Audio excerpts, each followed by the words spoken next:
Hello, everybody, and welcome to Secrets of Aal'Teron. My name is Brandon, the DM, your game master, dungeon master, whichever term you prefer to use, depending on what game you're playing.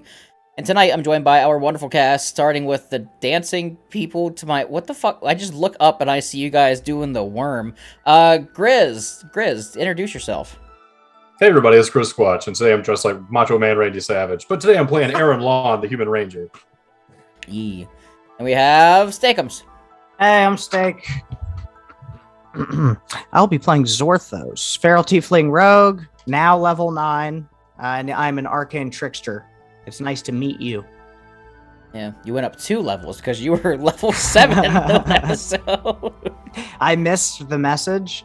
I was level 7 when they were level 9, actually. Still. Yeah, I know. That's what I'm saying. You went up 2 levels. Did not realize. I got way stronger. I'm way less scared now. Way stronger. Game Master... Okay, pause for a second. I'm Big Daddy Louston tonight. Okay. Yeah, I don't know what you want to go by. Big Daddy Louston. Brian. Brian. Ooh, yeah. How's it going, everybody? I'm Big Daddy Louston. Or you'll find me as Real David Grace on Twitter and maybe Instagram and definitely Twitter. Yes. Ooh, yeah. Real David Grace is very well known for covering the Amber Heard Johnny Depp case minute by minute. I didn't need to watch the case. All I had to do was refresh Twitter every 5 minutes, and I found all the updates I needed. Absolutely. Yep. Hell yeah. Did you guys know that? Anyway, go ahead. And Thick Pastel. Hi, it's me, Thick Pastel, and I'll be playing Luna tonight. And fun fact, last time we recorded, I got to see Grizz's massive dice bag. It's impressive, right, Steak? Oh my fucking god, I can't stand this whole thing. It's crocheted and everything there. No, we didn't plan that. Okay, maybe I told him what I was gonna say. You're Last welcome. week- Was that different enough for you? Oh, no. I guess. Are you going to show us, like, something new each week that you've now seen of Grizz's? Nope. I got stuff for you guys later. Oh, You're both no. gonna be I mean. don't like any of that, actually. Let's do a little... Mute her. Make her play pantomime with the VC. Pictures. All right, no, God. Never, anyways, no. Because I can only imagine. Pastel, you and Grizz are alone. What do you do? Plop! You want me to increase my clip art inventory to just hold up with my hand? No? You don't want me to do that? No? Let's recap of last week's episode before I have a fucking stroke. Whew. Last week on Secrets of Aal'Teron, our party was with Canis, their Dragonborn fighter friend, helping Louston escape prison. After some thorough conversation and Louston saying he did not want to go with anybody, the party convinced him pretty much otherwise to go with them, after Louston found out that Zorthos killed a guard just so they could get him out of prison. The party left and made their way to the submarine with Mr. Tibbs, with Louston staying behind to resurrect the man that Zorthos had killed, and had a brief conversation with him before he made his way into the woods. At the submarine, the party awaited, continuing to talking about their game plan, figuring out what to do, with some long conversations with Canis, giving them some insight on the entire situation, and Mr. Tibbs learning how to pilot the submarine because he's only done it a couple times, and Zorthos over his shoulder, learning how to also pilot it as well. However, in the meantime, during Louston's walk to the submarine, he went through the woods by himself and had a bunch of visions and like fever dreams and headaches with different visions of spirits of people that he knew in the past. People from his village, his wife, his child, everybody that had died in a fire. Everybody then found out in the episode that the reason that Louston, originally known as Relkor, joined the cult of the Spectre was that his family, friends, and everybody he knew and loved died in a fire that was nobody's fault, and he wanted to do whatever he could to bring them back. But the Spectre, as you all know, is a big fat liar. And that's where we are today with Louston as a character, as he's now unlocking more memories of who he used to be. Eventually, he made his way to the submarine with the rest of the party, and they all said goodbye to Canis, making their way inside the SS Tibbs and heading to Haxos. However, in the middle of the journey, a shaking, a rumbling, and a crash happen on the side of the submarine as something is attacking the party, and that's where we're starting this week's episode of Secrets of Aal'Teron. I got a burp. Oh, there we go. I was holding that in. Everybody, you look outside the submarine windows. And it's very hard to see exactly what is crashing into the sub at this moment in time. However, you do very briefly get a quick glimpse of some big, dark blue bodied creature thrashing against the side of the submarine, rocking back and forth. Mr. Tibbs looks around and goes, "Well, everybody, I must say, this is not good. I really don't know what to do in this situation." Can we head to the surface? I mean, I could go towards the surface of the ocean. Yes, I can, actually. Yes, Zorthos. No, that's all I wanted to do was get us to the surface. I was going to ask if, like, during my studies of no manuals, but just the studies, if I'd learned anything that would help us in this, I don't even know what to call this crisis. Yeah, during your studies with the manuals that you found or the SS Tibbs, there wasn't really a manual for being attacked by a sea creature. Very much so when you studied this is 100% a sub that you would use for, like, smuggling or quick getaways, or, to try to stay, like, under the radar, away from, like, ships. It's a small enough submarine that it would stay away from the notice of, guard ships or, magical devices that were looking for, like, big projectiles or transportation. However, it doesn't necessarily have anything about what happens if a sea creature attacks. Okay. Mr. Tibbs begins to go Can I do a knowledge nature to figure out what creature this is? Absolutely you can. 18. 18. As you open the window, or not open the window, as you look out the window. Right. Yeah, that would be, vast difference right now. Oops. There we go. As you open the window. As you look out the window, you see very briefly a long tail go past where your vision is. And then back again once more, and you see very quickly as it thrashes against the sub, shaking it one more time, blue eyes with a sort of spark in them. Kind of makes eye contact with you.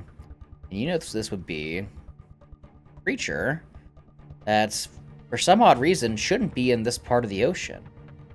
Known as the Mother Tide. I'm assuming that this was something that I would have read in the book that I got a million years ago. 100%. About. Okay. How much do I know about it? You would know that Know it's a if it's very aggressive or not? ancient electric eel-like creature that travels pretty much the depths of the ocean. It I'm sharing all this information in real time. Yes.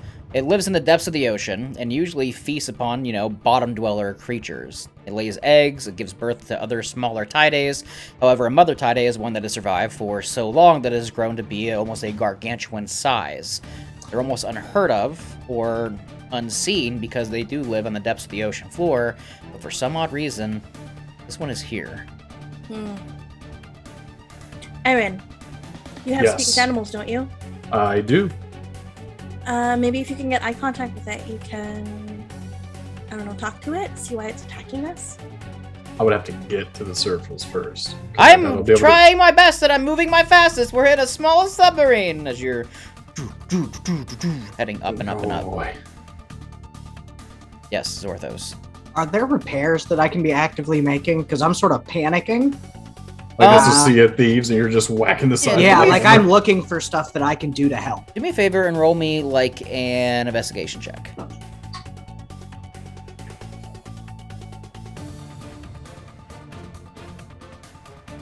Beth. I got a 12 plus 8. I got a dirty 20. You can tell at this moment right now that the submarine itself has not taken a lot of, structural damage. It's getting bumped around and pushed, just kind of like back and forth, but it's not like, leaking water. There's no holes being made. Just shaking, being pushed back and forth. Okay, then I'm assuming that he's got like hammers and like bolts and like normal submarine reparation stuff. I'm just gonna stand by that and be prepared to hop on something like if a wall busts or a window starts to crack. Gotcha. Anything from Lauston as you sit aboard the SS Tibbs? Austin's gonna run over to Luna and just start. Well, what do you need me to do? At this point, I'm not sure, but I feel like we need to be able to talk to this thing. I'm gonna try something. Is this thing gonna attack us? Well, if it wanted to, we would probably be squished right now. So Let's see. I'm gonna try something since I can speak Aquan. I'm gonna like reach out in Aquan, as long as I can still see the creature, and try to like talk to it in my brain telepathically. It can't respond, but I'm basically gonna say, "We mean you no harm." Do me a favor, roll me a persuasion check.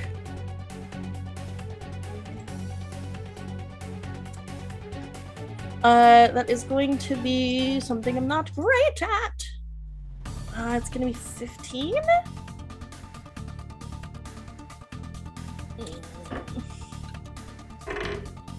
It rolled an at 20.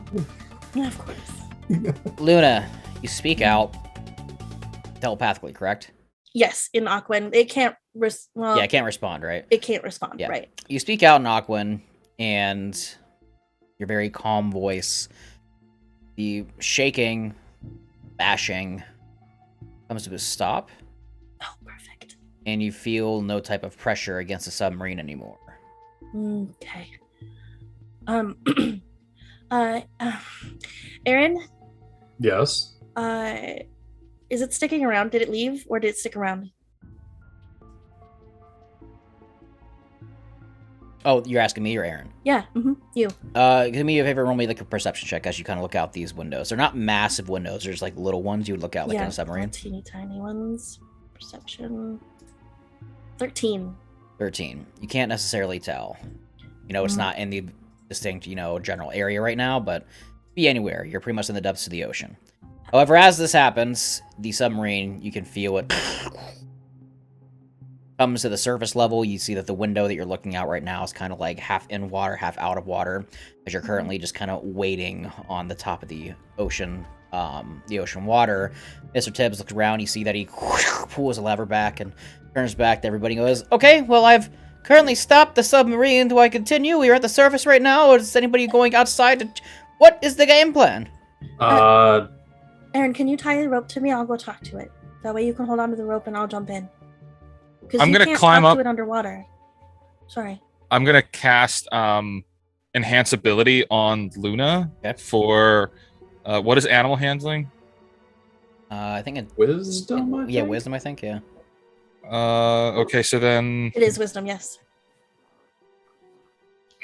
is that what you're gonna use to try and communicate with, or do you have an ability?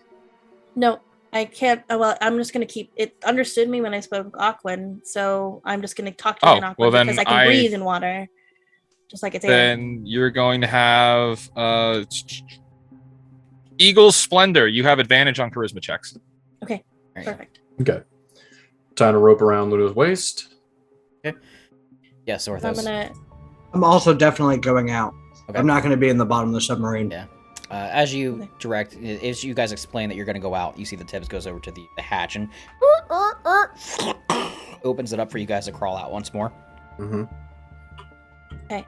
I'm gonna go ahead and ask Aaron, just like look Aaron in the eyes and make sure we're good. Yeah, we're good. I'm gonna be topside too, but I'm gonna have a hold of the rope. Okay. Okay. All right. I'll be back.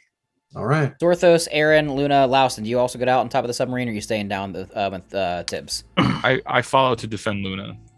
You all I'm following not to be in the submarine. Yeah, you all climb out on top of the submarine and stand. It's long enough to fit all of you pretty comfortably, but not, like a boat by any means, so it's a little unstable on top. You're able to maintain your balance. Luna, you jump into the water. Do you turn anything, or are you just swimming yourself? As myself, I have swim speed, so. Okay. You jump into the water, you see Luna 40. splashes in, and as you all look around, you see very little movement or any kind of life. You look back and you see miles and miles in the distance that there is Elvenglade that you have recently left, but it is very, very far away. Luna, you jump into the water, very clear crystalline oceanic water, very pretty blue, but as you do, roll me a perception check as you jump in and start kind of looking around.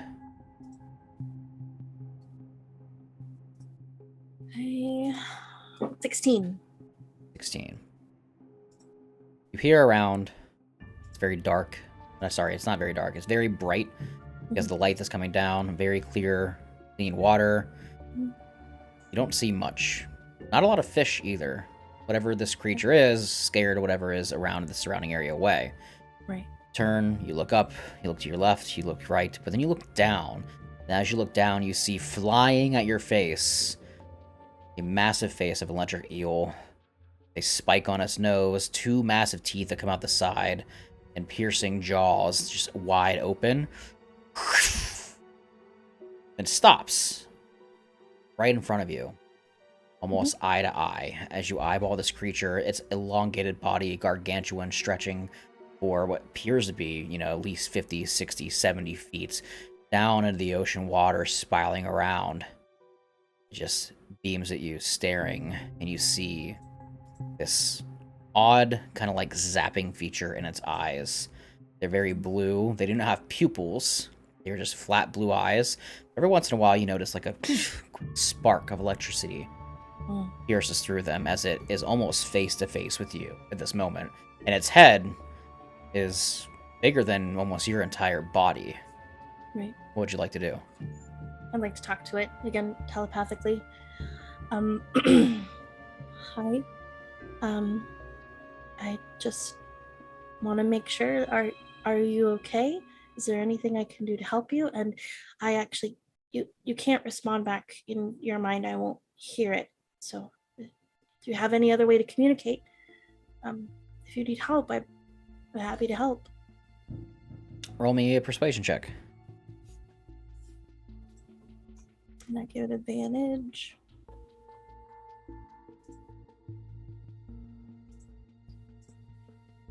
Well, I'm glad I got advantage because I rolled in that one. But it's going to be 16 again. 16. This thing gets a little closer to you. Almost like nose to nose level, just beaming at you with its electric eyes. Mm-hmm. And it slowly wades away. About 5 feet away from you. You see that it then kind of turns and looks up and looks at the submarine, looks at you, and it's not responding as it clicks with you. It doesn't really appear that this thing can really speak. However, it's almost as if whatever you're saying, it can somewhat understand it. It's feeling that you do mean no harm. It takes its head and kind of like points down to the side, like where the tail is. As its tail, you feel the waves of the water rush against you as it's moving its tail kind of like up to like where its head is. And you see on the tail is a massive gash of sorts. Almost like it was cut, injured, attacked by something. Very fresh wound. And honestly, very vicious. Wound. Okay. I'm gonna go ahead and use shape water to create the words it needs healing in water bubbles that would float towards the top, looking as those words before they burst to the surface. Ooh, I like that. As you all stay on the top of the submarine, you can tell that something's going on. Luna's under the water, maybe a good 15, 20, 30 feet. And you can very easily tell that this thing, whatever this creature is in almost direct proximity with her. But it's not attacking, so I imagine probably on guard. But then you see Luna, she casts some sort of spell, and coming out in water bubble-shaped form to the surface of the water is whatever you said, it needs healing, or whatever those words were. And as they hit the water, you read them real quick, and then the bubbles kind of pop away. Because with my knowledge of this creature, am I assuming, do I know whether or not touching this creature would cause me to be electrocuted as a normal eel would? What did you get when you rolled your intelligence check or whatever? For my knowledge nature was 18. With an 18, you would know that this is essentially what is a giant electric eel. However, it has the ability to control when it disperses electricity. Okay. Well, then I'm going to speak to it again. You look hurt. Thank you for showing me. I'm happy to heal you. But I need to touch you, if that's okay. I'm going to hold my hand straight out in front of me, kind of basically like nodding my head to say, okay, you can approach. It slowly approaches again and kind of puts its tail closer to you. Right. As soon as I come into contact with it, I will go ahead and drop a 4th level Cure Wounds. Okay. You, I'm not too I'm not too worried about the number that you roll for the Cure Wounds, but it is a very powerful heal, and you can tell that the tail does begin to kind of like close up where the cut in the gash is. As you're inspecting the tail wound and see that the wound is healing, do me a favor and roll me like an investigation check. Yeah, like investigation or intelligence check, whichever you choose. Medicine? Medicine check will work too. Okay. 19. The 19, you look at this tail, and you can tell this is not from a sword, not from a blade, it's not from a hook. It looks like whatever this attack was something of magic. Dark magic. Okay. Is the as far as I'm aware of the description of the creature that I know, is the electric appearance in the eye is a normal thing, or should I? It's normal. This is okay. Yeah, this is a normal thing. Okay, so it's not like there's some kind of okay. All right. What did you get on your Arcana check? You said, or your medicine check? My medicine check was 19. 19. With a 19, as you're able to determine that it's magical, I want you to roll me an Arcana check. Okay. To see if you can discern what kind of spell this would have been. Okay. Ugh, not great. I got a 5. You can't tell what kind of spell this would have been. You know, it was some sort of necrotic-ish magic of sorts. But other than that, because of how the skin. Yeah, the way the skin looks like it was like rotted away. It looks like it was some sort of like slash or blast or something that had happened to it. Okay. I'm gonna go ahead and you again use shape water. Something magical attacked it. Necro magic. And how deep am I? Right now, maybe 20 feet. 20 feet? Okay. Well then, in that case, since I'm 20 feet down, I'm just gonna go ahead and reach back up to Aaron with telepathy. I think something necrotic attacked this thing. Do you think it's possibly the specter? Tug once for yes, or tug twice for no.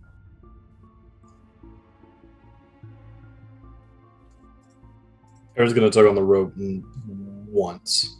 Okay. Okay. I'm gonna talk to it now. Did the thing that attacked you have blue eyes?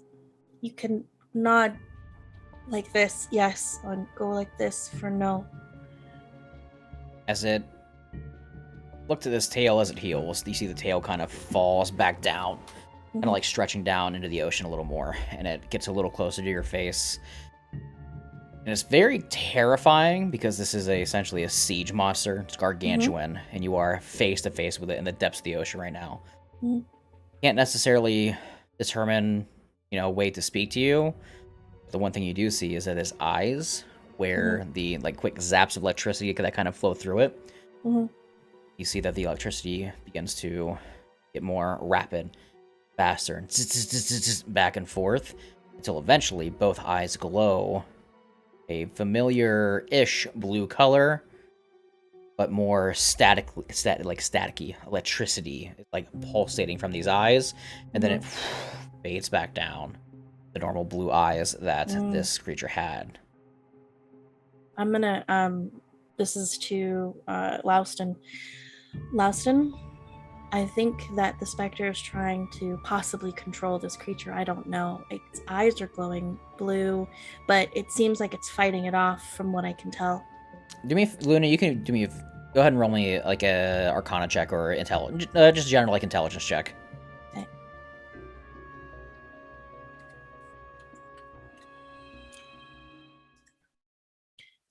Would I? 19. Yes, Lauston. Do you want me to do the same thing? Lauston, yeah, go ahead and also roll an intelligence check. Yeah, I would have described to him like it turning blue and then going back to yellow. Wait for Lauston to roll his roll. 3. Lauston, when she says that, immediately you probably would assume that this thing is probably controlled by the Spectre. Or is that what she said is probably true, or, Does it have blue eyes as I'm looking at it? as you're looking at it, you can see the glow of the blue eyes pulsates and then dies back down. But then Luna, as you communicate this to Laos and you look once more, and you think back to what you read in the book, Mm-hmm. and this creature does have a natural blue eyes. It does not have, any other, its eyes are naturally what you read about it to be in the book. It looks very normal to you. Its eyes have always had the same hue of blue. They always pulsate electricity because it's an electrical monster. And you don't take the bright blue eye, like, shock feature that it just did as a threat. You would probably assume this is a form of communication. It was trying to talk to you, inform you of something. But the more you look at it and inspect it, you don't think it's necessarily under control of the Spectre. Okay. Does it seem like some form of Morse code? Not necessarily. You asked about eyes. Okay. And troll. You said you asked if the creature with eyes, blue eyes, had attacked it, and its eyes, it reciprocated with shocking its own eyes, kind of like pulsating them and drawing back. Louston, however, you received this information from Luna. What would you like to do as you stand on the surface of the submarine with your party members? If Luna's telling me that the Spectre's trying to take over it, I'm not going to attack it, because if I'm watching as the eyes are flickering, then I know that she's not lying. I'm just going to cast Dispel Magic on it to sever that tie from, to cut it off from the Spectre. Okay. You cast Dispel Magic, and what does your Dispel Magic look like? Just for flair. Now that you're all shadowy instead of fire. I'm just gonna hold my hand up and not. How far away is it from where we're standing? I assume we're on top of the deck. Yeah, you're on top of the submarine. Luna's like 20 feet underwater. It's about 20 feet. It's like right in front of Luna's face.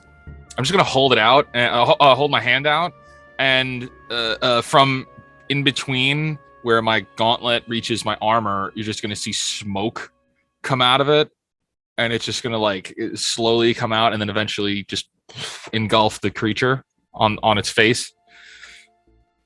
Luna, the smoke comes down on the water, and you see that the creature looks very concerned and almost startled at first, not knowing what's going on, and kind of shakes back and forth to disperse the smoke. But then you see that the static blue in its eyes begins to become a little more rapid, and it looks at the submarine, and then it looks at you. You can tell its tenacity has changed slightly, but more of like a concerning look is giving you.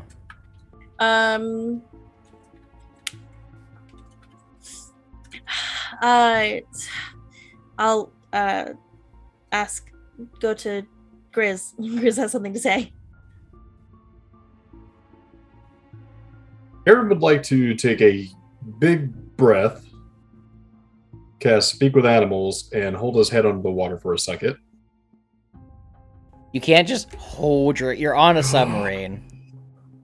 You're gonna hang him. I hang Aaron overboard and let him dunk his head in the water, damn it. Aaron, Lausa There we grabs go. onto your ankles. You splash underwater. You see Luna talking to this thing. You Okay. splash. Luna, you look up. You see Aaron as kind of like submerged, his top half underwater, being held up by something. And you see that the Tide looks at you and looks back at Aaron and looks at you again. And it backs off like 10 feet. And you see static kind of begins to zap around his body. It's getting very defensive. He's not attacking, or she's not attacking, but she is being kind of cautious right now. Aaron, you cast Speak with Animals. What would you like to say? Okay, I'm actually going to take a huge breath to see how much I can get out in one breath. Did whatever hurt you, did it look like me or the person down there with you? You really did not plan that breath out correctly at all. That is the I'm worst still on breath. the breath. I have a Just- solution for it. I'm actually just gonna telepathically while he's doing this. Pause. He already said that. Okay, that's fine. Hold on. He already projected that entire thing. This creature looks at you, Aaron, and inside of actually, you're not inside your head because it speaks to animals. You see it opens its mouth, and you hear a rasping voice just kind of hit you and startle you a little bit. It's a little shocking. very deep and staticky as it goes. Creature from the depth. Creature came to the depths. Attacked me and my children.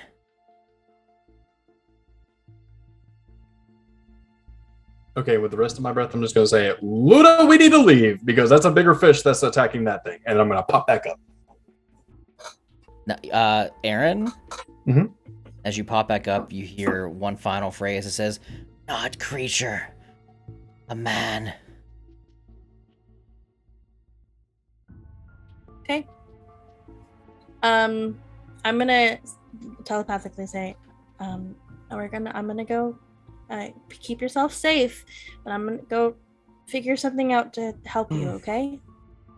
I know you can't respond. But Yes, Orthos. Aaron Do I have any splashes back up. idea what the fuck is going on? Because everybody's talking. I've just been standing here. Am I hanging out with Tic Tac at least? No, Tic Tac. No, Tibbs is under deck. He's just like waiting. You hear the foot just. I'm gonna go down tapping. there because I'm getting really nervous by the way all of this is going He turns down. around and goes, is everything okay? Dude, I'm gonna be real with you. I don't know what's going on. They're just like staring at each other and then just jumping into the water. There's like this real big fish. I'm not getting in that water. Maybe, do you have like, can you make us invisible and we could just dip? No. I have a giant sword. I'm looking around for screwdrivers and that type of stuff. Yeah, you find just mechanical, like little pieces of mechanics and stuff.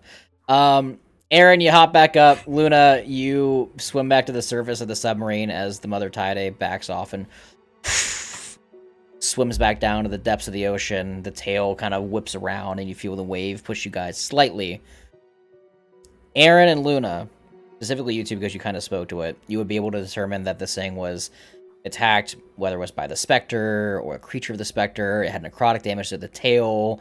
It spoke of somebody or something coming from the surface down to the depths to attack it. Not a creature, it was some sort of person. So it has officially left. Yeah, it's gone. I don't know how we're supposed to find it again.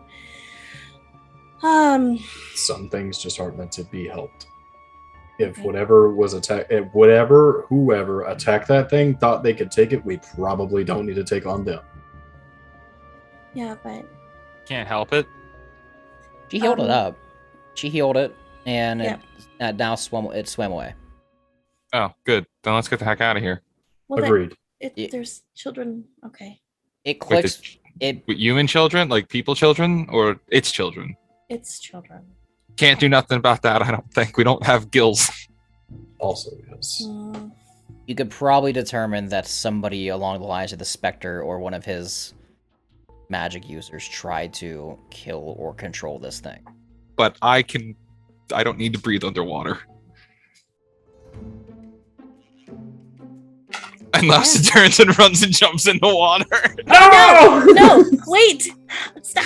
I'm now floating. What? Louston dive bombs into the water. Tibbs looks out the window and goes, huh, looks like poor Louston is going for his death wish now. Zorthos, you turn and look out the window and see that Louston is just floating in the water.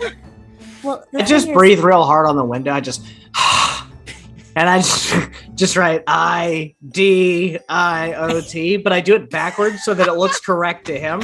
And I just start knocking on the fucking window. And I'm just yelling, "Let's go!" I'm not swimming down. If as I'm hearing Luna yelling, I will land and then swim up, and I'll just be floating. And what? I'm still banging on that fucking window. Oh, you'll see me. You'll see my feet. Yeah. Yes, the issue is that even if we wanted to help, Louston and I are the only two who can be in the water at the same time, and Aaron, you're not exactly suited Aaron, for that. Aaron, does the ship have torpedoes? I doubt No. that. Man, hey, fuck you, voice in I the was sky. telling Aaron that no, it did not have torpedoes. I can dream, can't I? I have. God. I'm gonna. This is directed at Aaron. I have a spell that I was trying to save for the Spectre that I could use on you, but it I want to make sure I cast it where nobody else can see it, so I'll have to do it in the submarine. Okay. All right. So I'm gonna climb aboard the ship. Well, wait. Why aren't we just leaving? Because there's kids involved, there's children involved. And if we take out one of the Spectre, like one of the Spectre's minions, that's one less person we have to fight later. Well, okay, we could fight their fish wrangler, or we can go to the city of humans that might be or might not be getting massacred. We're gonna go play fish games? Well, this fish might actually help us go faster than we were if we help them. What's the fish's name, Luna? I can't. Do you make friends with the big fucking fish? I'm- Why? At every step must you people defy me? No, it's smart. Well, if you think about it, it would swim way faster than the submarine, and we could get its help to get back to Axis faster. And there's children, so. Anyway. I'm gonna go read my spell book. To be fair, though, if we do help this thing, if it's trying to protect its eggs or children, why would it abandon its children to help us go anywhere faster? And it's just got its ass beat fucking with like a minion of the person that we want to fight. Do we want this weak ass fish with us? Yeah, but clearly they don't just do things because they don't want. Okay, let's just think about this. The Spectre doesn't do anything unless there's something to gain from it. So he's not just fish hunting. There's something down there, I'm sure, that he's trying to get a hold of to make his. Maybe. Perhaps. Luna, you would Definitely. know that He's distracting us right now. You would know that the Mother Tide is probably one of the most vicious monsters that lives in the ocean. Period. Yeah, and it got its butt kicked and came for help. You talking to him? Yeah. Ah, that's out of the game. I don't have to respond to you, stupid. So we can. I mean, I can. If it swam away, I don't know. What do you want to do? Because I want to go to fucking Haxos and save the world. Okay, Aaron. And we might kill a few people. Real quick, out of game. Is Laos still floating in the water? Real quick, just so I know, because I can visualize. He's still waiting. I think Louston is sinking at this point because I'm wearing plate armor, so I'm just like. Zorthos, you look out the window and you see that Laos is just like Slowly. Just go. I'm gonna fucking run and grab a rope. I'm just like, why is my life always upside the fucking down? I'm going to grab some rope and I'm like, get back! I'm waving profusely at Zorthos. Louston! The fucking boat! Get in! Aaron, go ahead as this is going on, Aaron. No, all I had was I was going to ask David if he could swap the background because I didn't want the Mickey Mouse fan club to come after us. I am swapping it. Okay. Oh. Oh boy. So, again, informationally, this thing you could tell was attacked by whether it was the Spectre or a creature of the Spectre. You don't know. The Mother Tide is one of the most vicious creatures that lives in the sea and under the sea. And that's about all the information you were given. You could assume that this thing was probably either trying to attack or defend itself or wait off whatever was in the ocean. It was angry, would want to notice that you were of no harm, it then left you alone. That's about what you were able to determine from this entire thing. Laosa continues to sink more and more. Zorthos, you have a rope, and you toss it in. Luna, Aaron, while Zorthos is trying to rope in Lauston, what are you guys doing? Lauston fishing. What do you think, Aaron? Luna, in any other situation, I'd be with you on this. But unfortunately, with how the Spectre collects his minions, I think it'd be better just to go after the Spectre and his minions, as opposed to trying to help this fish eel thing. Mm-hmm. Yes. We gain more ground just straight up going after the Spectre and his minions, because if it's a thing of the Spectre wants the kids of this creature to control, if we take out the Spectre, he loses control over them anyway. Okay. But just remember, if we can stop him from collecting more things to be more powerful against us, that also would be helpful. But I don't disagree. if you think it's a good idea for us to just carry on to the next thing, even if it means not helping children who might need help, okay with it. I mean, you make a good point. It's a good thing to think about the fact that it's a giant creature. It was hurt pretty badly, and it was hurt pretty badly. How badly could we get hurt? It would just be us floating to our deaths, essentially. Maybe. Okay, we're currently in the submarine or out of the submarine? You're, I imagine, on the surface of the submarine as Luna climbed up. I'm assuming she climbed up. Zorthos is also on top with a rope, throwing it out. Laos, at the same time, you see a rope slowly makes its way down to you as you're just like bloop, bloop, bloop, bloop, bloop, bloop, bloop. How about this? Would you like to have more time to talk to her? Do you want to check to make sure everything's good? Well, I can't cast that spell again. I get it one time a day. For how much? How long? Like 10 minutes. Yeah. Louston, the rope in front of you, what do you do? Am I still floating? Like, I'm sorry, I'm still sinking? Yeah, you're in plate What am- mail. Yeah, what am I seeing around me? Like, I'm not just... You want to roll perception if you want to. I want to roll perception, yeah. Yeah. Because if there's children involved, but like I have the ability to save them. I was about to say the children involved things get to me. That's okay. Even if it's fish children, okay? 16 perception. 16 perception, you look around. Children lives matter. And you can tell that... No, they don't! They're I was fish! about to say Stink is about to lose his Fuck shit. these fish! Is Zorthos holding the rope? Yeah. Like, Do I see him holding the rope? With a 16, you look... Okay, with a 16, you look around, you look up as you're maybe like probably good like 30 feet underwater now, and you see like the vision of Zorthos like holding onto the rope that's like right in front of you, slowly kind of going without of like, you know, out of grasp reach. But you look down and you see the tail of the Tide as she continues to make her way closer to the ocean depths. You look around, you don't really see any more life forms because this creature being around definitely scares a lot of things away. But that's about it. Open, clear water. Does it see me? No, it's going down.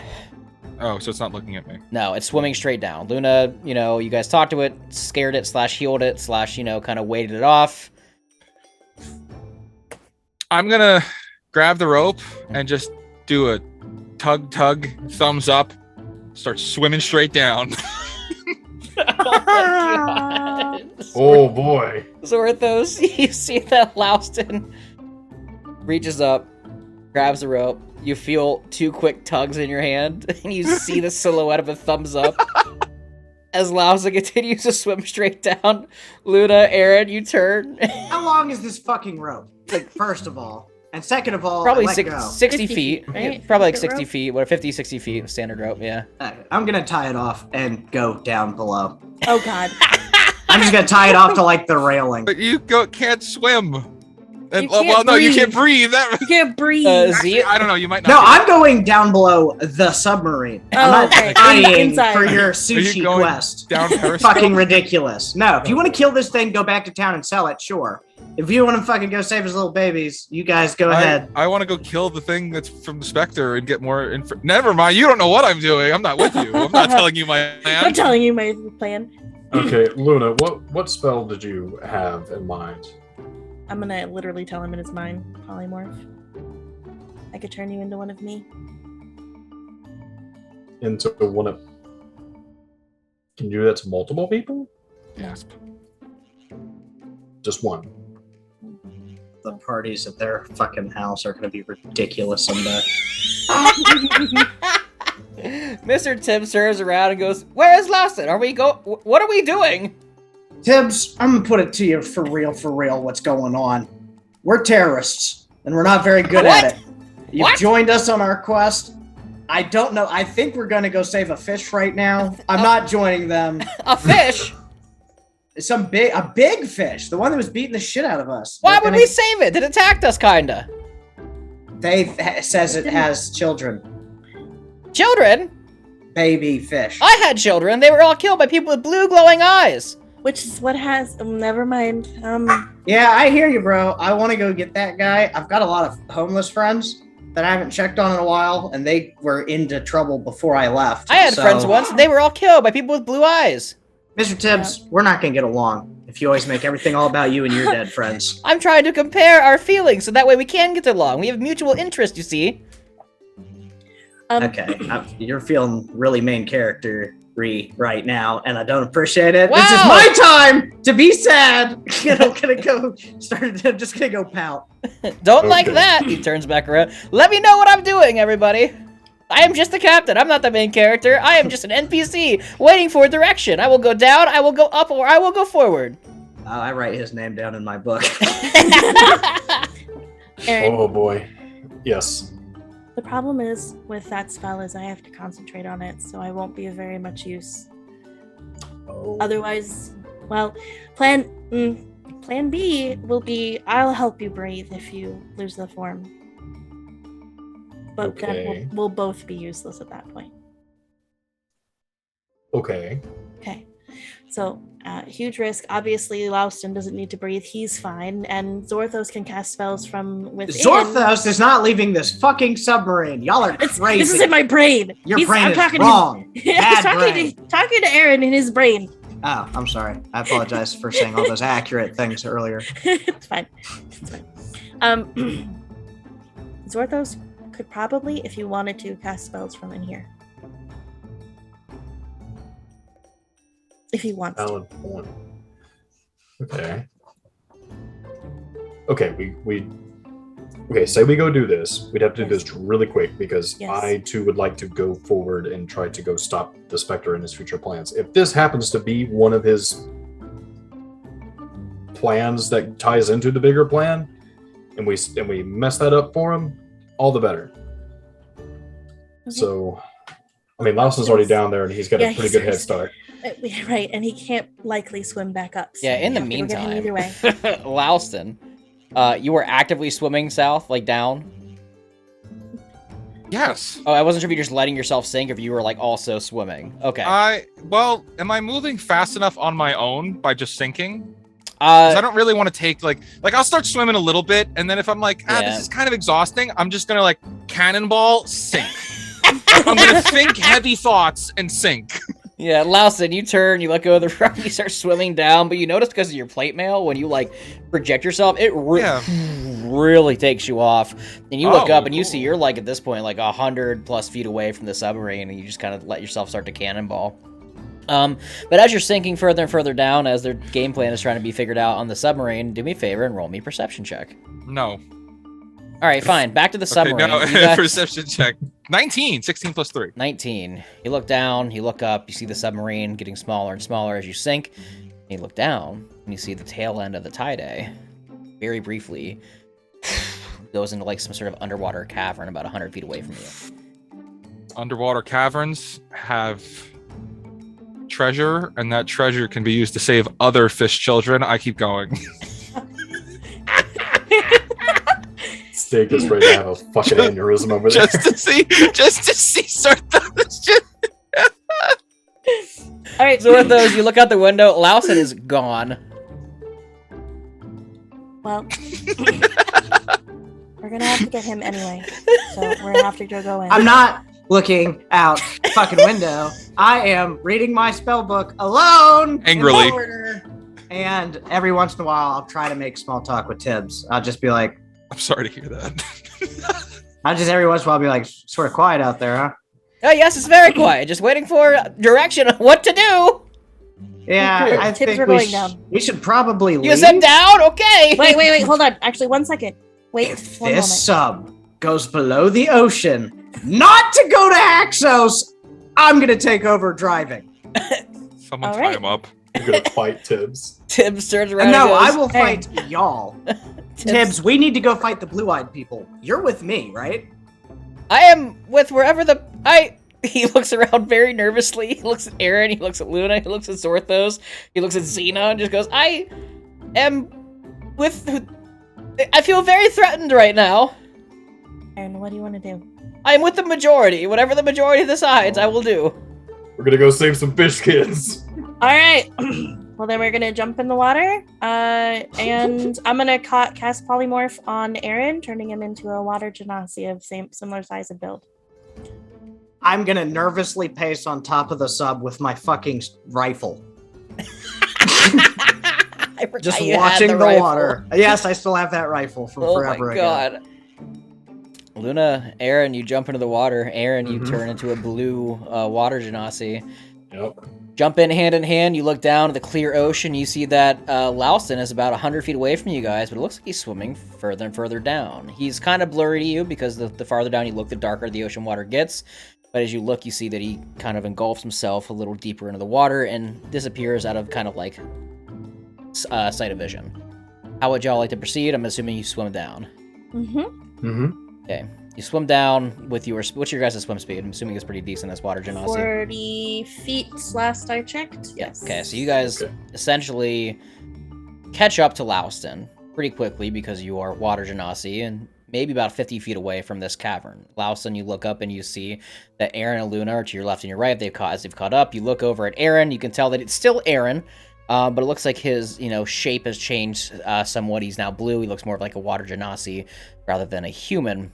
And as you all look down, you see that there is this cavern that Lalston was swimming towards that is underwater. How would y'all like to proceed? And I like make a beeline to get in that cavern. I see them, and I'm just gonna do the thumbs up into the cave. Lalston makes a beeline to the cave. Luna and Aaron, do you follow? Mm-hmm. I guess. Yeah. Absolutely. You follow into this underwater cave. As you come to the opening, you see something that we'll get back to in a second. I want to skip back to the top of the submarine. Fucking tease. That was a fucking. That was just the Zorthos? tip tease. Zorthos, you stand on top of the sub with your rifle you got forever ago. You Yeah. cannot see your friends anymore. They are beyond viewing distance in the water. Tibbs is sitting there just like in the sub, just like, well, I guess we will just wait for them. Yeah, Tibbs. I'm gonna let Xena out of her ball and into Me. the sub. I'm just like, go eat whatever you can find, Xena. Just enjoy yourself. This is our vacation. I'm gonna look for a lawn chair and like suntan lotion. Do me a favor, roll me a luck check. Just roll a d20. Better get a fucking lawn chair. I got a 19 for luck. Wow, with a 19. For some reason, there's a couple chairs here, and like some fishing gear. You kind of find like in the corner of the back of the boat. There's a chair with some fishing gear, some rations and stuff that looks like it was used for bait. The only reason you really found it was because it was behind a bunch of junk, and you saw Xena went over and like found scraps and is like gnawing out of stuff in the back. It looks like it's just like basic rations and food that was used for bait. Yeah, you find a nice little lawn chair and a fishing pole with some fishing bait. I'm taking Xena for a fishing trip. We've been needing this. You guys on top of the submarine? We're just gonna fish off the submarine. I'd like to catch one fish for every baby fish they save.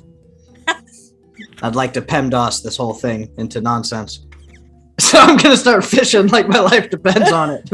All right, Zorthos, you find this fishing pole, you get a lawn chair. There definitely is some sunscreen. Xena's on top deck with you, just sitting on your lap as you are fishing. Roll me, I guess, just an animal handling check.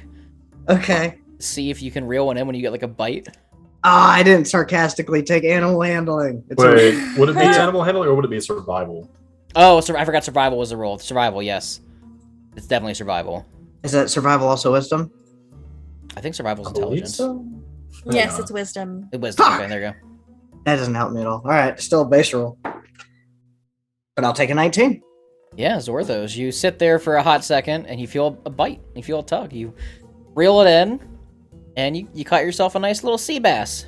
Oh, I punched it in the face, and then I handed it to my sous chef, Xena, and I It's continue to fish. way bigger than Xena. Xena just doesn't know what to do with it. Ree?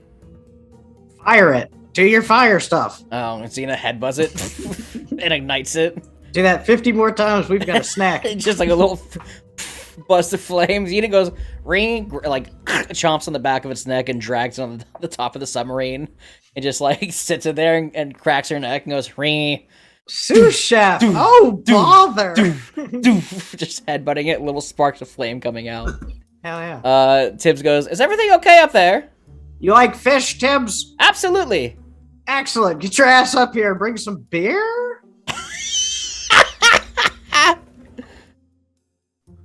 Roll a luck check, Zorthos. Ah, I got 2 19s in a row. This is the big one, baby. This is the only one that matters.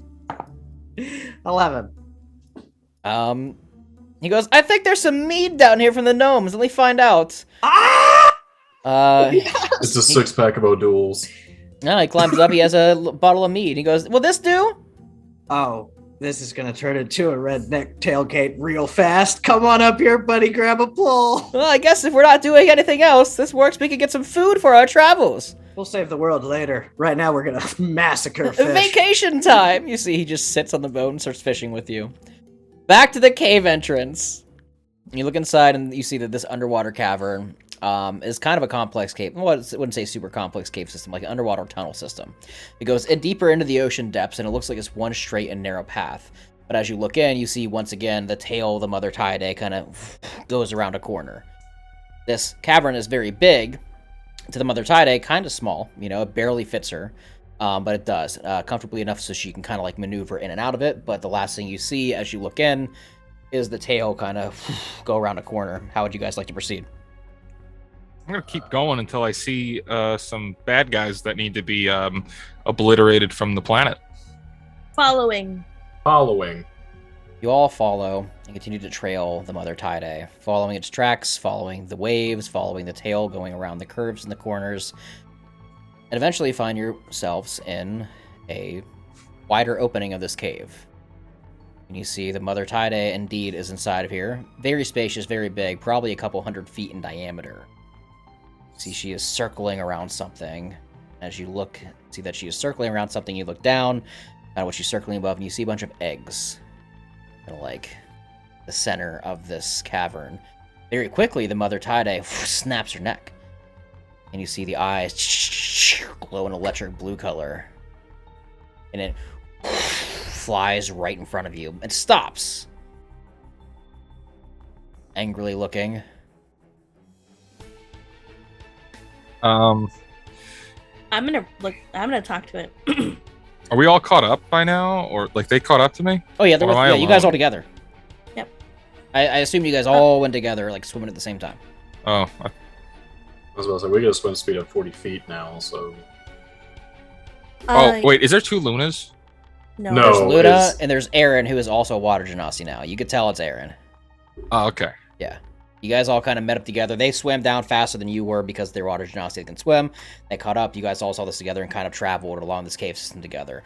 And now Mother Tide sees all of you kind of like standing at the entrance of this cave that's underwater, beamed right towards you, stops directly in front of Luna specifically, the eyes sparking viciously. As you can tell, it's very upset and angry. Alright, just you're safe. The creature that attacked you isn't here. We don't have to help you. You're okay.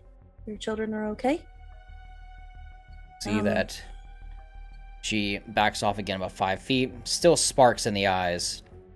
She looks down at the eggs and looks up at you again, kind of like directly look down at the eggs. And as you do, you see there's a couple that are gone. You could tell that there are some placements where some would be that are just not there anymore. And you see a couple of them have indeed hatched or were broken. I'm gonna point that out to... Well, I could talk to Aaron normally, because he can talk underwater too. It looks like the whatever attacked her got 2 eggs, from what I can tell. Do you see anything I don't see? Wait, you can talk... Oh my god, we can talk underwater. Okay. Yes. Um, You can breathe water as if it was air. I got I don't that breathe much. at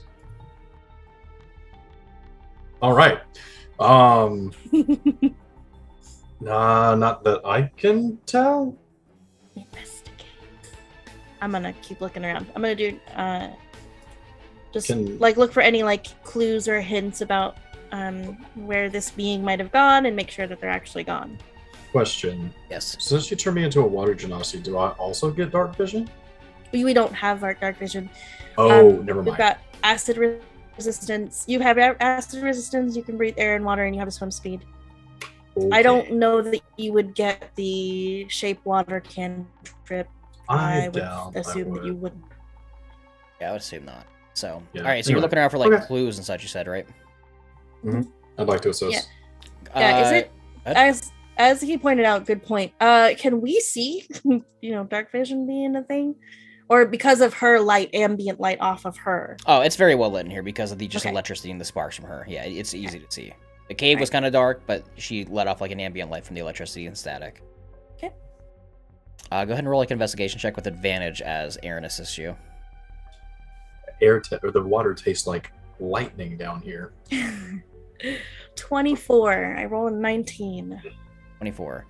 You look around the area, and you can't find any necessary clues of sorts. You can tell there was some sort of struggle. You can see that some of the eggs are surrounding where the ones were stolen at have been cracked or broken. You can tell that there are 2 specifically missing. They're decently sized too. The eggs are about 3 foot in diameter. They're pretty big and beefy. The Mother Tidy looks around, tells that you again mean no harm, but then you see that she kind of like pushes her head like past you guys a little bit and like kind of slowly pushes you guys out of the way. Looks over. Points her nose out of the cave. So I get from that it's whatever came here has left. Is that what you guys get? I would assume so. Is that what I get?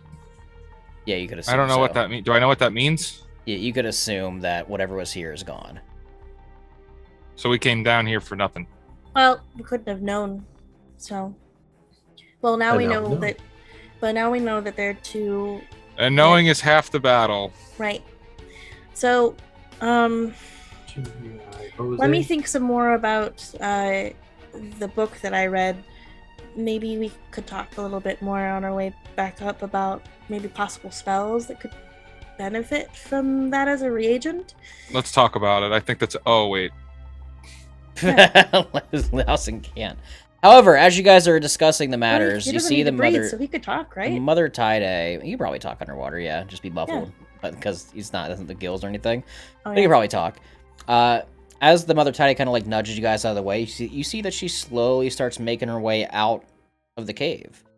You see she turns around and she kind of like takes her head and nods at her tail, where you see like tail fins come off the back, and just nods a couple times. Oh, look at the other 2. Hold on, I think, and I'm just gonna like cautiously be the first one to touch her tail. You touch it and nothing happens. Okay, we're good. okay. I'm gonna swim over there and go hold on to one of the tail fins. Okay. Austin, you see that Luna and Aaron grab onto the tail fins of the Mother Tide. Yeah, I suppose I'll... Oh. Did Zorthos drop that rope into the water? Or... It's oh, tied no, off. he tied off. Tied it off, yeah.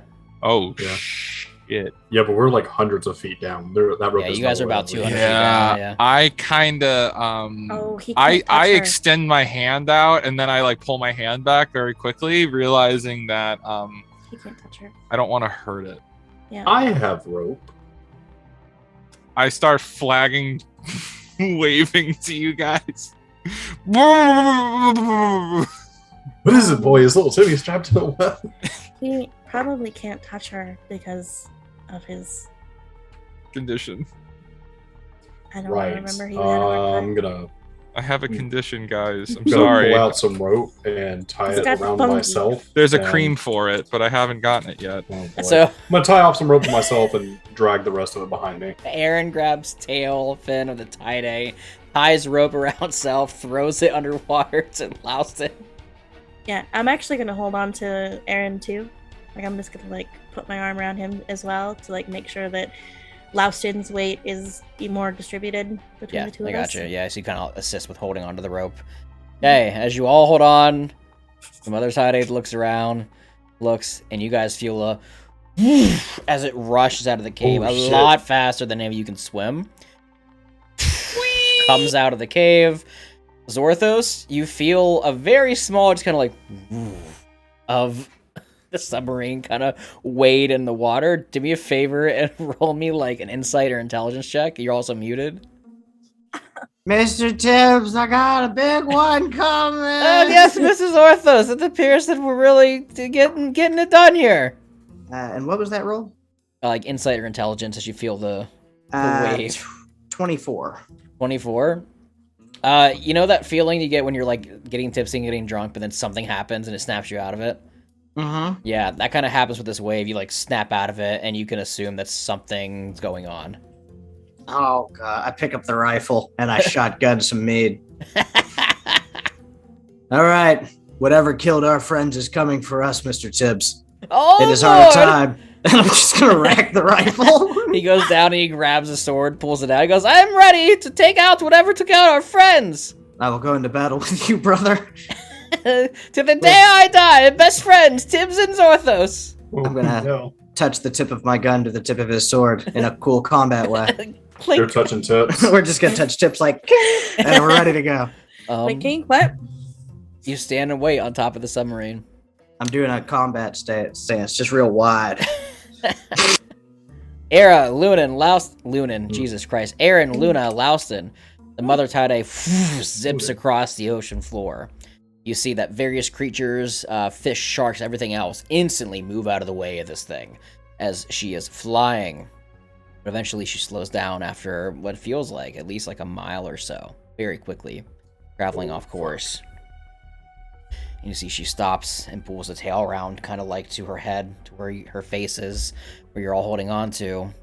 She points her nose at what looks like to be some sort of bubble.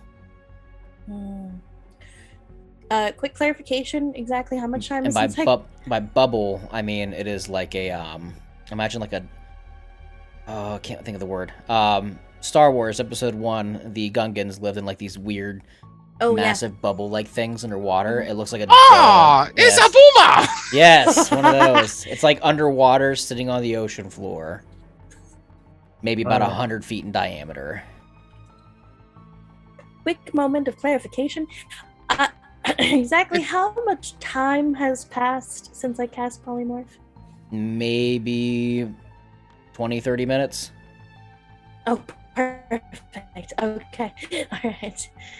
The mother Tide looks around, and you see she continues to point, and then kind of like looks down, almost like in sadness, and then looks back up at this bubble, and then looks at you three.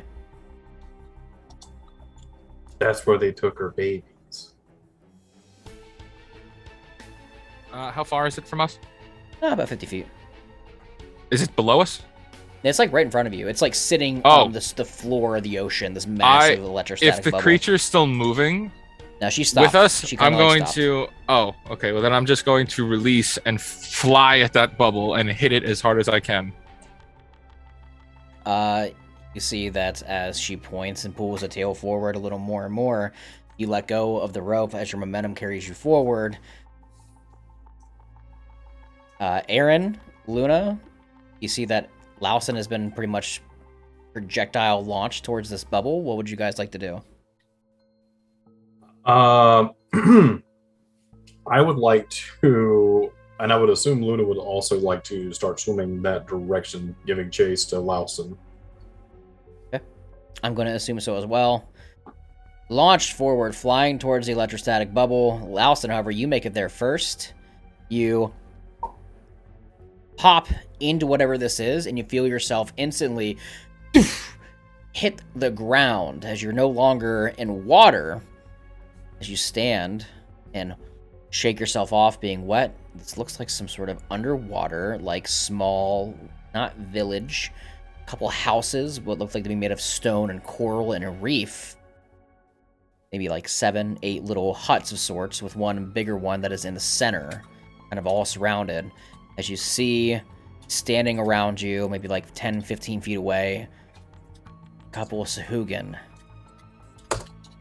stand with spears, pikes, swords as they turn, and as you make eye contact with them, you see a blue glow in their eyes. Luna and Aaron, you... Wait, they have blue eyes? They have blue eyes. They all have blue eyes? Oh, yes. Mother... Luna, Aaron, you pop out of this bubble, hit the ground as well, in this weird magical, like, village of sorts. 7 or 8 huts that are made out of coral and reef, with one bigger hut in the center.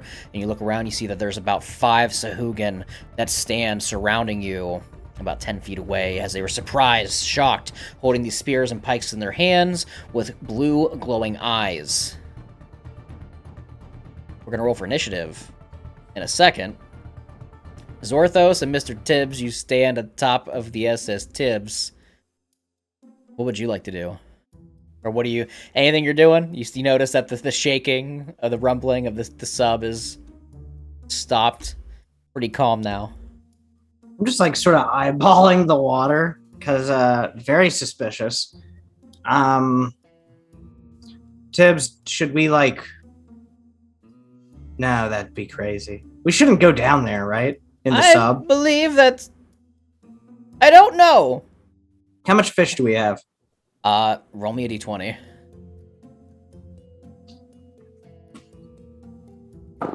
$50-11. 14. You caught 14 fish. I guess we might as well go look now that I've caught enough food. I believe if we go deep enough, we could find some calamari. Mr. Tibbs, read the fucking room. And I'm just going back in the sub. Okay. As he climbs in with you, he goes, are we making our way to the depths of the ocean now? Yeah, I guess so. Very well then. And I just shake my head sadly. You begin to make your way to the depths of the ocean, going down. Yes. I put the rifle away. I pull out my sword. You make your way to the depths of the ocean, and as you hit the ocean floor, very clear water, getting harder to see to the top of the surface. You see a lot of fish and smaller creatures kind of clear out of the way, but you hit the ocean floor, you look around, and you don't really see much. Looking out the windows, you do see the cave that your friends went to. But other than that, it could have went anywhere. How much meat is left? You guys probably drank that entire bottle. Mr. Tibbs. Yeah, yes, Sir Zorthos. Where from here? Wow. I like that. I don't know. There's a cave down here. I'm not really an oceaner, ocean type guy. I don't think we should go in that cave. That seems like a bad idea. But if the cave is the only landmark that we see, that probably means that's where our friends are. I mean, does it look like the submarine can fit comfortably? Into the cave, yeah, because it fit the mother tie-dye, so yeah. Fuck, Tibbs, you make a good point, man. This is why we're buddies. Hell Fuck yes, Sir Zorthos. He turns Penetrate that cave. He begins to follow, heading towards where the cave is. Yes, Luna. Can Aaron? This is like what I missed was Aaron. This is like a space where breath can happen. Oh, it's essentially you guys enter this bubble, and it's like a magical bubble underwater that is holding some sort of like small coral-made like little village where Sehugen are. Aaron, we have to somehow get a message to Zorthos, but I only know one way to do that. And that would mean that you would have to lose this form. And when we try to leave, I'm going to have to help you breathe. Okay. Unless we can get you into the... at least until we can get you into the submarine again, which I guess I can't really open. Anyway, are you okay with that? Yeah, so long as I don't let the weight of the ocean crush me and explode my lungs, I think we'll be good. You guys are standing currently with Sehugen that are surrounding you. Oh, I thought that was just Lauston. I missed that little detail. No, you guys all hit the same time. You went in. Oh, okay. Lauston did first, but you guys went right after him. So as soon as he hit the ground and stood up, you guys all hit the same time. You have a quick little talk as you stand up and then realize, there's like 5 Sehugen that stand with spears and pikes and glowing blue eyes. Zorthos, you're making your way to the cave. Everybody roll for initiative against the Sehugen. Let's go. Let's do this. Let's friggin' go. I wasted it. No. I wasted it. Zorthos, you're gonna go end of initiative. You're gonna take your turn at end of initiative order with That's Mr. fine. Tibbs. Yeah. I wasted it. Nat 20. Yep. Should have wasted your nat one. Aaron, what'd you get? Natural 20 plus 4, 24. Okay, what did Lausten get? 15. 15. What did Luna get? 12. 12. All right. Aaron, Uh-huh. you are first. These Sehugen, there's about 5 of them. They stand about 15 feet away from you.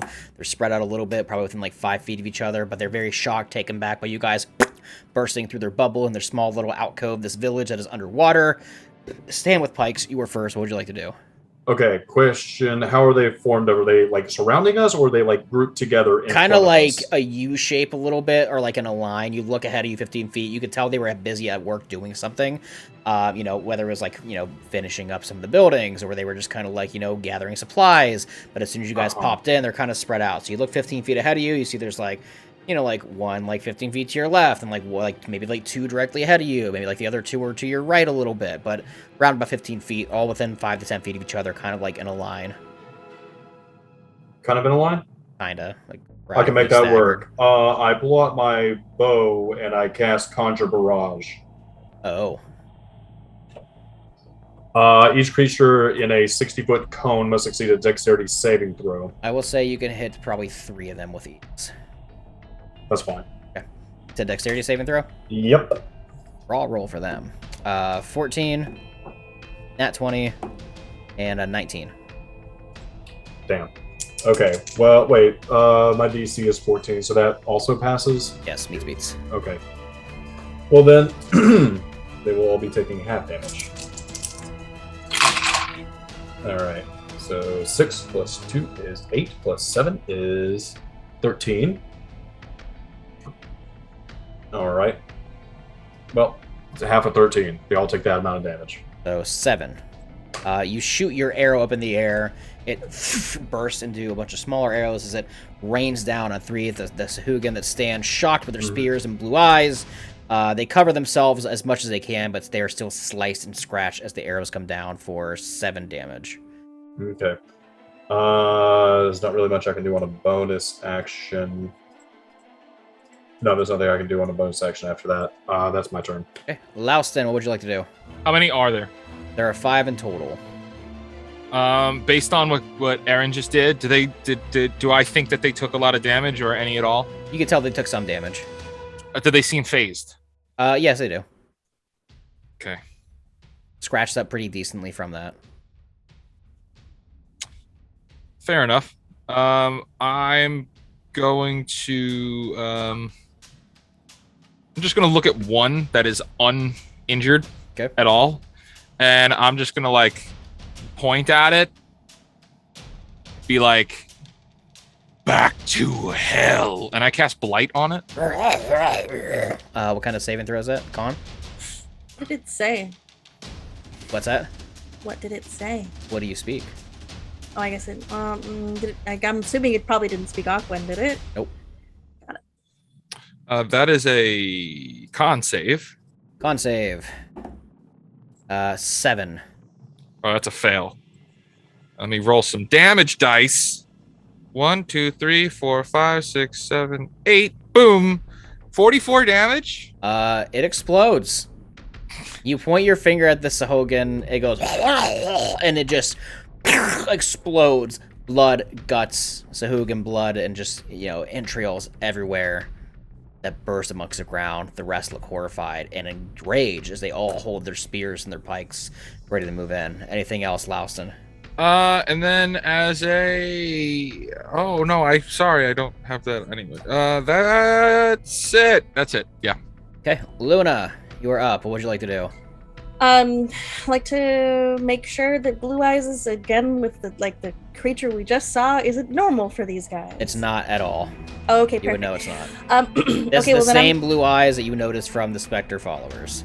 All right, well then I'm going to turn around, look into the ocean area, and exactly 60 feet away, I'm going to summon 2 giant octopuses, and I am going to give them the instructions to use their ability to change their color to create arrows and guide Zorthos to us. So there should be 2. The That's a smart fucking move. And they can swim 60 feet. I cast them 60 feet away from us. Okay.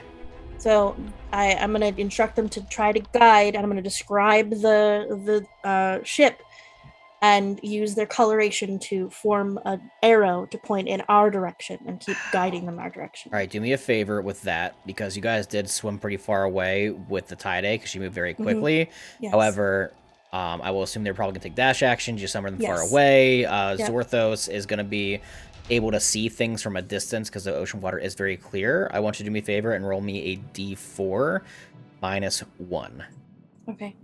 to tell how many rounds it'll take for Zorthos to be alerted or before he can see anything. 2. Or 2? 3. 3, so Yeah, 2. So in 2 rounds, they will get to Zorthos in about 2 rounds. And Or they will Aaron, be in vision sight of Zorthos in about 2 rounds. and That Aaron drops is no me, longer a water genasi. And Aaron, you're back to human form, but that is a dope fucking move. That's really cool. Yeah. Oh yeah, the octopus is materialized in the water, about 60 feet away. And you said their tentacles become like arrows, or you want them to like make So arrows and point with their tentacles? Basically, like, if they elongate themselves and then use their natural ability to change the color of every part of them, Yes. it would be like their body is basically the board for the arrow that's they're cool. creating. That's really, and they're like putting their tentacles together, and it's like I Yes. see. Okay, that's really cool. So you see that as they stand, you summon them and conjure them. Like their body turns like a dark blue color, but then you can tell that there is like a white color that begins to streak on them, like going down their bodies. That you can tell they're going to use to try to signal Zorthos, and they take off into the depths as they disappear. Next up are the four Sehugen, because one has just died, 3 others are injured. They're all gonna go. First one stands next to the one that was just exploded. Goes, gonna take a spear, and he's going to chuck it at Louston. Does a 13 hit Louston? No, it does not. Does not. The spear misses, and he rushes forward, and he's then going to try to take his claw and slash on you. 15. Will try. 15 misses. Okay. Next up are the other 3. One is going to do the same thing. He's going to chuck his spear at Aaron for a 12. Nope. As you dodge way out of the spear, you turn back and you see that he's almost directly in your face. He's going to try to claw you as well. Another 12. Oh. Third one's going to do the same thing to Luna. Spear at Luna for a 9, rolling horrible, and then rushes forward as you dodge out of the spear for a 17 to hit with a claw. Yes. Okay, 17. You get slashed as you turn around from summoning your octopuses and get cut for 5 slashing damage. Okay. Fourth one is going to go. He stops, he looks and sees that that you are all fighting. But then you see that he stops and he turns and he looks around at the bigger coral structure that sits in the center of this little enclave you're in that's underwater in this bubble, and he instead takes a dash right towards it. You see he kind of goes in some sort of entrance. End of initiative order. Zorthos, you're in the submarine, making your way to the cave entrance. You pretty well make it there with ease. You look inside, and you see that it is some sort of, like, twisty-turny cave system of sorts, but you can't necessarily see, like, too much. But Mr. Tibbs does kind of, like, click a button and some lights turn on in the submarine, and you're able to kind of guide the path. Are you continuing inside of the cave, or no? Yeah. I'm still going to continue because I don't really know exactly where to go at this point. Yeah. Is there any type of investigation I could make or any equipment on the submarine itself? Like, does it have any form of like sonar or echolocation, or just looking through the portholes? Is there anything I can help ascertain? Not Is there necessarily. a periscope? A periscope? Down periscope.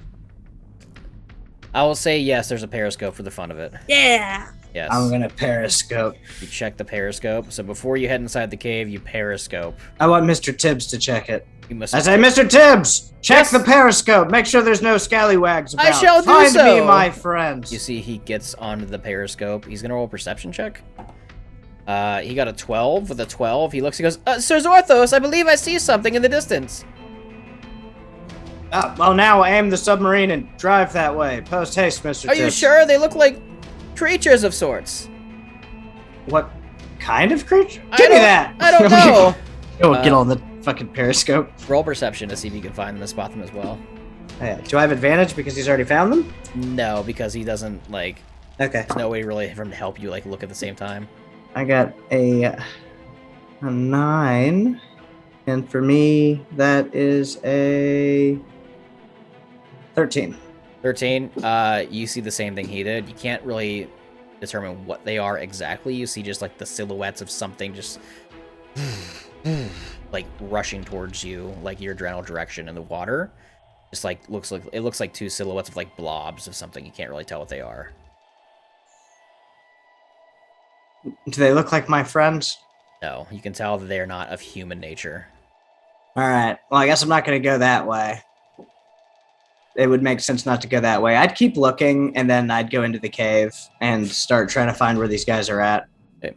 You make your way into the cave with a submarine, and eventually you find yourself at the same entrance, this, like, opening that you did see, where that Luna, Laos, and Aaron came to. A very circular, big, hollowed-out area. And at the bottom, you see a bunch of, like, 3-foot wide, like, eggs. At least, like, 30 of them, you know, give or take. Some missing, some cracked, some hatched. That being said, let's go to the top of the order. Aaron, you are up. There are the 3 Sehugen, 1 dashed inside, 1 dead, 1 in front of each of you. What would you like to do? I no longer have line of sight on the one that dashed inside, do I? No, he, like, went inside this, like, coral building. Okay. The one that just attacked Luna, how far away is he from me? Luna's, like, right next to you. It's, like, 10 feet, maybe. Okay, perfect. I'm gonna overdraw on him. Okay. Alright, so 24 to hit? Yes. Okay. 2 plus 10 is 12, plus 4 is 16. How would you like to finish him? Just through the head. And aiming at... Is there any more in the immediate vicinity still standing? One next to Louston, and there's the one in front of you. Okay. Going after that one, overdraw. Okay. Alright, so that's going to be 8 plus 19 to hit. 19 hits. Alright. 3 plus 10 is 13, plus 4 is 17. 17. Vicious strike with the arrow as it pierces the Sehugen right in the leg. Just right in the leg, you see blood squirts out as it screams in pain. Mm-hmm. Anything else? No, I think that's good. I'd like to add marking on that last hit, actually. If you would let me. Yeah, go ahead. Okay. Add 5 more damage to that. Okay. Very injured. Louston, you are up. This one in front of you. Arrow flies out, pierces it in the leg, screams in horror. What would you like to do? How many are still living? There is one in front of you directly, and there's one in front of Aaron. The other ran inside, out of line of sight. I'm gonna grab him. Without stacking any damage, but grabbing him will be my attack. But I'm gonna grab him by the neck and just pick him up and start yelling at him. Where is he? Where's the Spectre?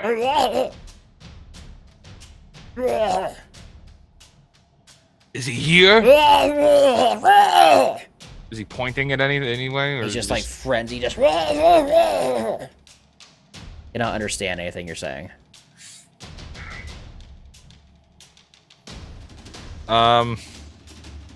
Okay, well, let's just do this first.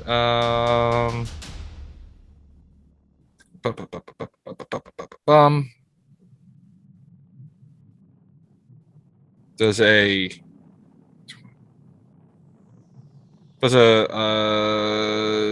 14 hit? Yes, it does. Okay, so he's gonna take... Shit.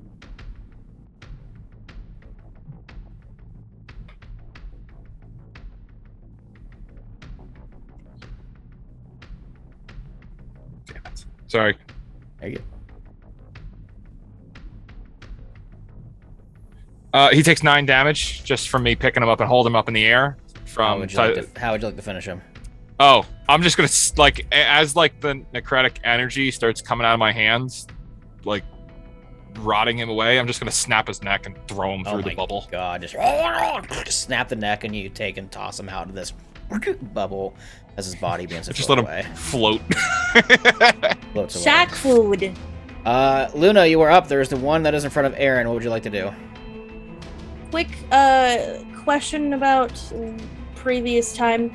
In the period of time that it took for us to leave Elven Glade to get to the point where we were like, hey, we're being attacked by the giant eel, was that enough time for a short rest? Yeah, easy. Perfect. All right. I'm going to take kind of look around at the size of the caves that we're in. And I am going to go ahead and change form. I'm actually going to turn into... what would be a good one?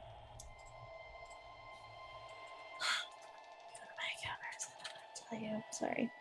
I just got the ability to turn into CR3s. So, just making sure that I can actually turn into something that's a CR3. Giant monkey. Giant Monkey. No, I'm just going to go ahead and turn into a giant bear. You turn into a giant bear under the water in this bubble of sorts. Okay? Yeah. Anything else? Make sure I give you the right bear. No, cave bear. It would be Yeah. cave bear. Would be the only thing that I could really turn into. Because always bears. You know what? For flavor, let's just make it there. Oops, all bears. Oops, all bears. And then I'm gonna go ahead and there was one that was escaping, if I remember correctly. He's already gone. He took a dash inside of the building. It's like coral made like building of sorts. Do I think I could fit in there? Yeah, he's yeah, you can fit in there. It's a pretty big opening. It's about like 60 feet away from you. Because Okay. he took a full dash to get there. As soon as he went through like the hollowed out opening of this like coral looking hut / structure, pretty much lost line of sight on him. Okay. So as long as I think that I can fit through, I'm just gonna head that direction because it's a bonus action for me to turn into a bear. Okay, and you're using what, your action to dash, I'm assuming? Yep. Okay, use your action to dash. What is your speed as a bear? The speed of a bear is 40 feet. Okay. Oh, 40 feet. You dash, and as soon as you make your way kind of through this like coral hut, you stand and kind of skid, and you see that the Sehugen that ran away is indeed standing there, looking like he is kind of like on his knees of sorts, like bowing back and forth, like saying something. And you look up and you see that he is eyeballing and speaking to some sort of larger, more elegant looking Sehugen. She wears a cloak and she has a red crown on with a more elegant and golden looking spear in her hand. She looks down at the Sehugen that is kind of praising to her or communicating with her. Looks up at you. See that a very, very bright blue glowing eyes meet yours. End of initiative order. This creature is now going to... Oh, sorry, Zorthos is going to go first, and this creature's going to go. Zorthos, Yeah. you're in this open cave with all these eggs in the bottom. Yeah. What would you like to do? I don't want to mess with this thing's eggs, even though I'm really not I'm not friends with this thing. You know, it seems wrong. I'm just going to keep going. I'm trying to find where my friends are at. I don't think I'm going to mess with this creature's eggs. So you're heading back out? Yeah. You head back out. And as you go back out, you see out of the side of the window the two creatures that you eyeballed earlier made themselves a little closer. They look like octopuses in the distance. And you see as you look through this kind of glass window, they stop, they kind of like form and point themselves in a specific direction. Okay. Does it look like they're sort of guiding me?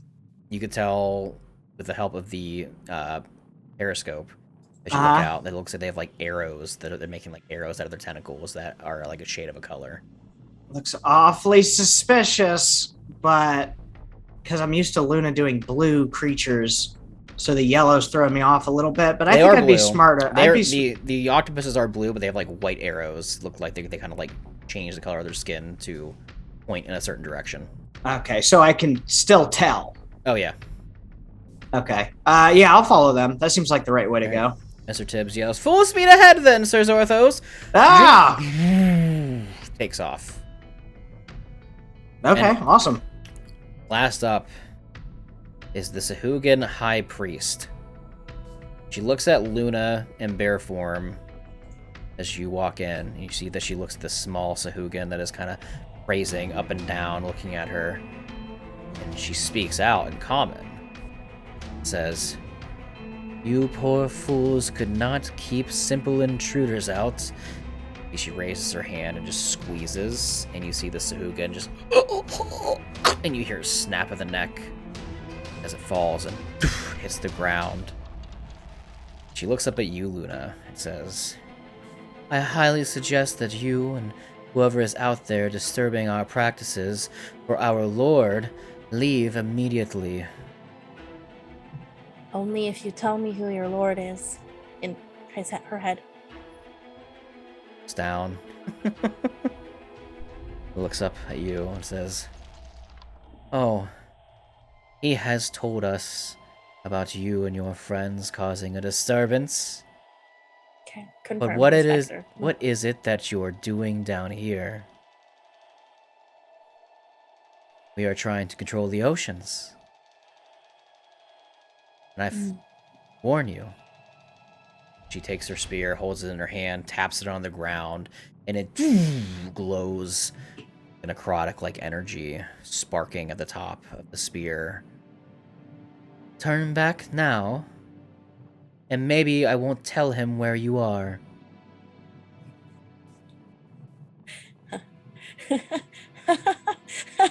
No. And if it's not my turn to attack, otherwise I would. Now this is like still her turn. He takes the spear, points it at you Aquaman style, and says, "Very well, he will be pleased with his gift from me to him." As you see the spear charges up. And that's where we're going to end this week's episode of Secrets of Aal'Teron. Oh, it's a good spot. That's a good spot. It's a good spot. A good spot. A good spot. Good spot. Good spot. The Sehugen High Priest. Thanks for watching, everybody. This week's episode of Secrets of Aal'Teron, and the Spectres try to take over the ocean now because he wants complete control over everything that's dangerous in the realm. My name is Brandon the DM, and tonight we were joined by our wonderful cast. I don't know why I'm like doing reverse order like we're starting an episode. I'm Brandon the DM. Make sure you join the Discord and all the other stuff that we're doing. Grisquatch, would you like to say anything? Hi, Mom. Hi, Grizz's mom. Where's his mom? Father's Day is coming up. Hi, Dad. Father's Day, isn't it this Sunday? Yeah.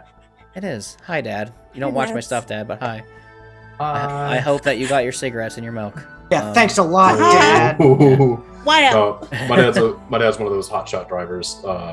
Drives like one of those big pickup trucks with like a long ass trailer, and he drives like all over the fucking U.S. So there's no telling if he's even at work or I got asleep you. right now. Anyway, but yeah, that's it. Real David Grace, Brian.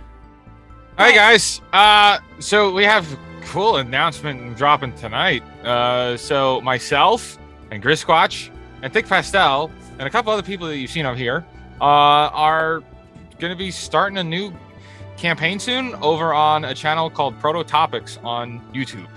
And so this is our first reveal for it. It's called Field Trip, and it's gonna be a lot of fun. And you may want to check it out. The YouTube channel is called Proto Topics. It's very easy to spell and say, and love you. See you there.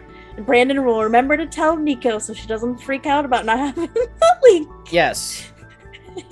Yes. I'll make a note of All links have now, at this point in time, have been provided.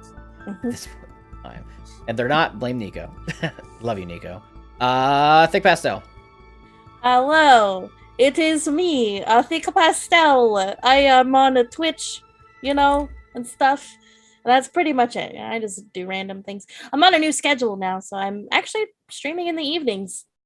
Not recently, but You are streaming this, soon. right? I haven't seen you do more of the evening stuff. So. Yeah. Cool. And Steakums, give us our fact of the day.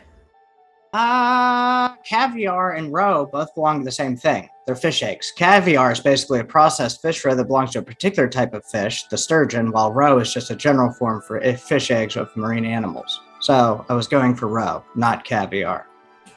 Happy fact of the day. Happy fact of the day. All right, everybody. Thanks for watching this week's episode. Thanks for watching this week's episode of Secrets of Aal'Teron. We'll see you next Friday. Bye-bye, everybody. If Bye, we Grizz's want- dad. Bye, Dad. Bye, Bye, Grizz's dad. bye, Grizz's Bye, dad. Grizz's Happy dad. Father's Day to any dads Happy that are Father's watching. Day. Happy Bye-bye. Father's Day, Grizz's dad. Yeah. Or me. Happy Father's Day steak for being a Yeah! dad. Happy early Father's Day to Grizz, kind of like Happy Father's Day, soon to be a Father's Day. You can give him his father. I gave Jana her Mother's Day while she was pregnant. There you go. Well, you know what, Grizz? Happy Father's Day. Well, if that's the case, then I also get Father's Day, and Brandon gets Father's Day. We're not counting And illegitimate I think we should also children. say Thick Pastel gets Father's Day, and this is where you would cut it, where I continue to go into this ramble. That's exactly that we yeah, all we're already deserve done. Yeah. Father's Yeah, Day. We're done. We're done. You're done, sweetie. You're done.